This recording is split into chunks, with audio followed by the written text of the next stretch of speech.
Welcome everyone to a special April Fool's Day edition of the MUTV group chat. Now I'm going to level with you because today's episode is basically entirely designed to fool Ben Thornley. The superb impressionist Foran is with us today. He's going to do his best Rio Ferdinand for us. But crucially, when Ben joins the chat, he won't be able to see Al, just hear him. And hopefully Ben sort of falls for it and interacts thinking that it is Rio Ferdinand. So when Ben does join us in a moment, we'll start the show properly. But first, let's speak to Al. As Al, how are you, mate? No pressure at all. How are you, Al?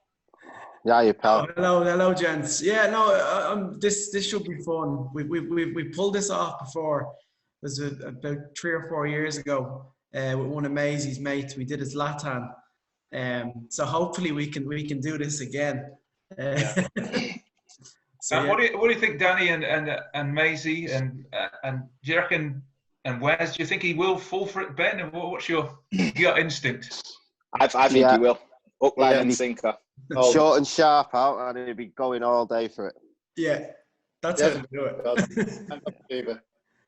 All right. Well, let's see what we can do. So what we're going to do now is we'll lose Al. Yeah. He'll be able to hear us and be able to speak to us. We'll bring in Ben and we'll say we've got problems with video, and then we'll do it all properly, if you know what I mean. So we'll lose Al. There you go. That's Al's on. So yeah, we've been having a lot of trouble with our video links today. I think Ben is just joining the chat now. He's been waiting for a while because, lads, we have had a bit of trouble today, haven't we? Yeah. With video. Finally. Bit of a nightmare. Stu. There he is. Here he is. Hey, Ben. Where have you been? Playing darts. Welcome everybody to the MUTV group chat. Great to have you with us on our daily show. Now we are going to have a very special guest with us today. Not that our usual guests aren't special. Maisie's here, Ben, Danny, and Wes. And hopefully at some point we're going to be joined by United legend Rio Ferdinand, although we are having problems with our video today, but should be okay. How you get on, lads? It's just nice Wes to join us this morning, isn't it? Where were you, Wesley? What do you mean? Yes, I've been there every time. Where were you yesterday? Yeah. Oh, right, yeah. It was a PlayStation night. It's the best way to put it. Who's you playing with? Just me mates. What time? About 4:30, 5. Jesus. So you actually slept through? Yeah, well, there's not much to get up to, so I thought I might as well have a lie in. That's a fine, mate. That's a fine. Well, listen, I'll take the fine. Well, we've got one of your former teammates with us on the show. I think you might have seen he's been doing a YouTube workout first thing this morning. Rio first. Yeah, he normally does it every morning, doesn't he? He's joined the YouTube. He's got a YouTube channel doing his workout, and we can't see him, but we can hear him, which is better than nothing. I did, listen, I'm a ball of sweat right now, after doing it. But I don't know what's going on with this camera. No. I can't seem to work it, but mine's I'll got try and figure it out. We can hear you. We've got Ben here, we've got Wes here, we've got Danny here, we've got Maisie here. Absolutely. All right, lads. Hey, mate. Are you all right, pal? You all right, Ben? How you doing, mate? You okay?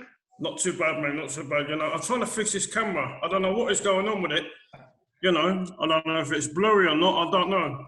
I bought this laptop about 3-4 months ago. I don't know what's going on. Well, we can hear you. We can hear you. That's the main thing, mate. That's the main thing. How are you getting on? You don't seem to be suited to lockdown, Rio, but how are you getting on? No, I think, this lockdown is, it's necessary, of course, but no football. It's not good.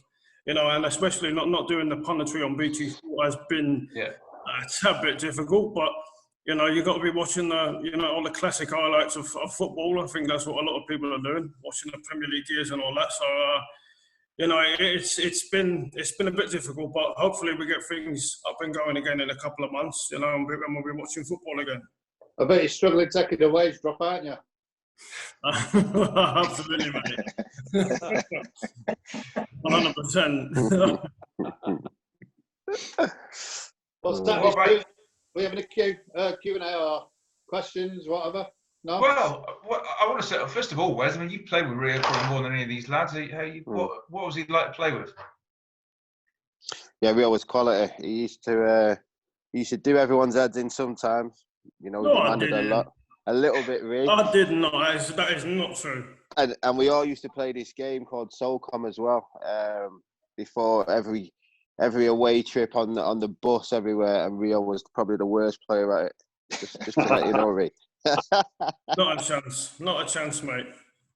No, I was the ball playing centre off, you know. Yeah, I give you that, mate. Him and Vida, mate. That, you know, what a partnership that was. Yeah. Well, I think what a lot of people talk about, you know, the manager did all the dirty work, and I did, you know, the clean work, carrying the ball from the fence, and that was it. It was a dynamic partnership, you know. So, and I think we're starting to see that as well with the likes of Maguire and Lindelof, and I mean as well, if you play Bailly there as well, he was fantastic in the Chelsea game. Yeah. You know? So there's you know there's a lot of potential in that new defence. Yeah, Ben, where was the Vidic and Ferdinand in the history of Manchester United centre-back partnerships?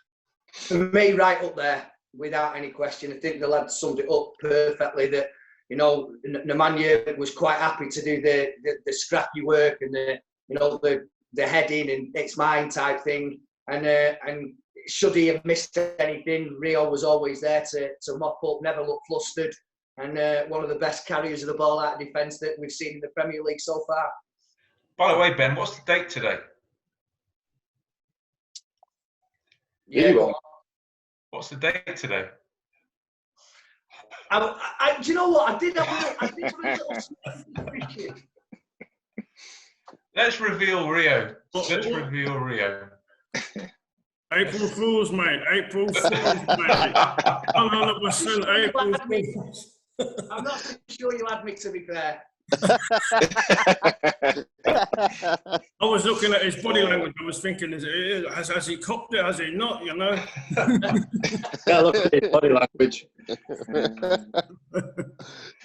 that, mate. That was brilliant. Thanks so much for joining us. See you, lads. No worries. Yeah. Sorry about that, Ben. We went to a lot of trouble to try and set you up there. I feel bad about that. Do you know what? Because he wasn't there, I thought, should I say something? And I thought, no, because if it actually was Rio, I wouldn't want to offend him. Yeah. What would you have said, Ben? I would have said exactly the same thing, Daniel. You know that. But listen, let's continue with the show without Rio, without Al. Guys, since we last spoke, I spoke to Ollie, did an interview with Ollie, which has obviously been out on social media. Interesting to chat to him, talking about the fact that he's speaking to players via WhatsApp. They've got all these sort of individual training programs, and it's weird for him, isn't it? He's got an incredibly busy, stressful job, but there's only a limited amount he can do. He's trying to contact everybody, stay in touch with everybody, plan with everybody, but it's so difficult for a manager. Yeah, of course. What can you do? You can't do anything. You can't nip round to the house or anything. So it's all this technology. God knows what they'd have done 10, 15 years ago if this had happened. Yeah. It does help, doesn't it? Having stuff like this, like Zoom and Skype and everything, for you to be able to just keep in contact. I know a lot of the lads are having to check in with the heart rate monitors and everything as well, and their scores come up. So probably just monitoring that, really. Imagine Paddy with his iPad. Oh. His Nokia. We should get Paddy on this, but his Nokia, his basic Nokia, I'm afraid, won't take. Simply won't take. He'll still be playing Snake on his phone. Yeah. By the way, Ollie could say as well, he was looking at box sets, Peaky Blinders and Sopranos. What would you go for out of those? Sopranos. Good one. Sopranos, yeah. Proper. Only just though. Peaky Blinders is good. Is good, very good as well. It's one of the ones I've not got round to watching yet, so that's why I'm saying Sopranos. But Sopranos is right up there anyway. Has anyone seen Ozarks? Ozarks? No. It's on the third series now, Ebbs. Yeah. You watching it? Yeah, Ozarks. It's good. Yeah, Ozarks. Have a little. You've got to watch Tiger King, mate. You've got to watch Tiger King. I have. I've watched 3 episodes. I can't remember the song, but it's funny. Yeah. That's all I'm going to say. It's very funny. You've got to watch it. We spoke about transfer rumours yesterday. We spoke about Harry Kane. We spoke about Sancho. Today's transfer rumour is around De Ligt. United apparently looking at De Ligt or thinking about De Ligt because he didn't have the time. I don't think he had the season that he wanted to have at Juventus. He was linked with United a year ago. Maisie is a centre-back yourself. I mean, De Ligt, do you think that would be if he linked with United, would he be a top signing? It'd be a good signing, yeah. But I think what we've got now is decent. I just stick with what we've got and spend the money somewhere else.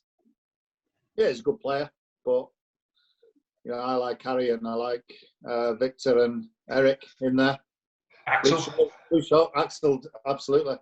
Even Luke Shaw playing left-hand side of centre-half, done ever so well. He has made it. When they played a 3, I think 3 at the back work ever so well. They really do. So, for me, I'd spend the money somewhere else, mate. Wesley, what do you about De Ligt centre-back yourself? I mean, I liked him. He's had a bit of a beast, obviously, at Juventus. I think he would be more suited for us, probably, the Premier League. He is very young, but I'm sort of going with Maisie a little bit, where I think we've got good players there. He was showing things, obviously, this season and making little partnerships. And depending on how much he was, I think if he's going to be, lots of money, I think you leave him and spend it elsewhere. I mean, if you can get him, I mean, he's a young lad. Yeah. And he's still learning the game. I think, if he did come, we would make him better as well and shining. And if we've got enough money for him, why not? But, if it's going to be a lot, I think we spend it somewhere else, same as Maisie. Yeah. You agree with that, Ben? Danny? I think it's not going to be a cheap one. That's the thing. He's already moved for 65, 70 million quid. Yeah. They're going to want to recoup the money straight away. Who's his agent? Well, yeah, Raiola's his agent, isn't he? Yeah. Is it? Yeah. So it's not going to be a cheap one at all. Doesn't necessarily just come in quietly. Not him, but the whole move. It doesn't happen quietly. It happens in a public domain, like most of those transfers, and it just becomes a bit noisy. And I don't think that's probably what United need at this moment. Not him as a player, but that whole scene. I think if United are going to do it, like they've done with Maguire, they just go about the business, get it done. And the other lads as well who've come in, it's just been seamless. So I think that's the way United have always conducted good business. Yeah. Yesterday's discussion was about Harry Kane, who was possibly being linked with United. And obviously there were some responses to that on, if you look at the comments on YouTube below this programme, so we've got some more of those today. We always like reading your comments. This one, Harry Kane to United is an absolute no-brainer. Great United teams of the modern era have 4 top-class attackers. Kane, Rashford, Martial and Greenwood fits that mould. I mean, would you go with that, boys? Because, you think in 99 we had 4 top-class strikers. I mean, no one would say Kane is anything other than top-class, but is that something you'd go with, Ben? I can see why people would say that. Obviously, everybody remembers back to the 99 era when we did have the, Solskjaer, Sheringham, York, Cole combination of all different types. So I can understand that. I'm just thinking that if, with what we also, spoke about yesterday, with the Jadon Sancho, would that, if we did go for Kane, that would probably rule out a move for Jadon Sancho. And I think that when you're talking about that sort of money, the lads have already touched on what you're going to have to pay for players. Is there enough room for 2 players that are going to be coming in at massive amounts of money? And, with the emergence of Mason Greenwood, and obviously with Marcus Rashford coming back, I think Harry Kane is a top-class player. But like Daniel said yesterday, would he complement what we've already got? And would that mean ruling out a move for Jadon Sancho, who I would prefer to see at Manchester United? I think, sorry, just on that, Stu, I think that you look back then, we played as a front two. We don't really play as a front two anymore. So to have 4 strikers vying for one position doesn't make it, for me, the most comfortable, if you get what I mean. So formations have changed. If he comes available. Yeah. Because if he goes to City or he goes to Liverpool, it would make us better. On that point, look at the another comment from Blame the Pickle, who says, would love Sancho at United. I think he's the perfect fit. Hopefully this video was a tease with some meaning behind it. Honestly, it wasn't. We've got no meaning. We're just talking about rumours. Absolutely no meaning whatsoever. This one from Gabrielle says, love hearing from you all. Great insight, great banter. Thanks for that. And this one, the fella on the bottom left, I think that was me on the bottom left, looks like Quagmire from Family Guy. Sorry, Stu. That's a good Thanks one. for that. Thanks a lot. Absolutely brutal comments. So we welcome your comments, not just on YouTube. You can obviously on Facebook as well, and you can email us at mutv@manunited.co.uk, mutv@manunited.co.uk. Topics, questions, comments, however offensive, we'll read it. We just must mention today's match rewind vote on the Manchester United app. This is on European finals. Obviously, we won 5. You can see whichever one you want to vote for the full 90 minutes. And obviously the 5 are 968 against Benfica at Wembley, obviously 10 years after Munich, incredible occasion. 1991, Rotterdam against Barcelona, United the first sort of English team after the European ban to win a European trophy. That was a brilliant day.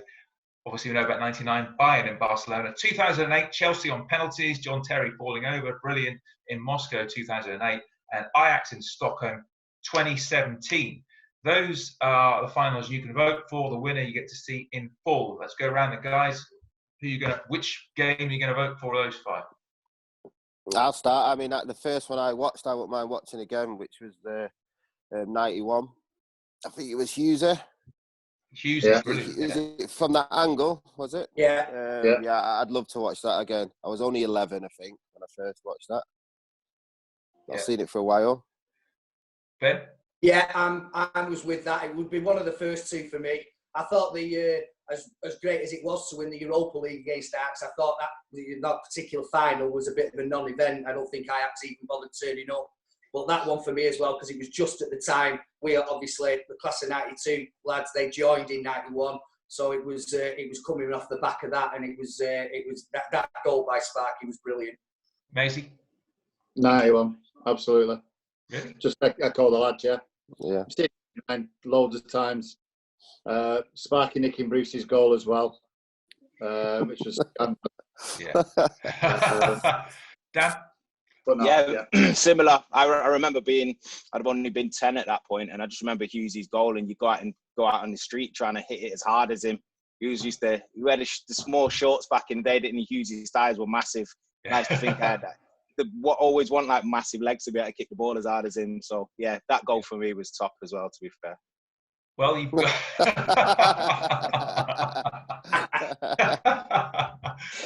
Well, listen, you've got till 4 o'clock tomorrow, which is Thursday, to vote on the app, and then you'll see the game, the winner in full at 7 p.m. Guys, thanks so much for that. Ben, thanks for being a good sport. Appreciate it.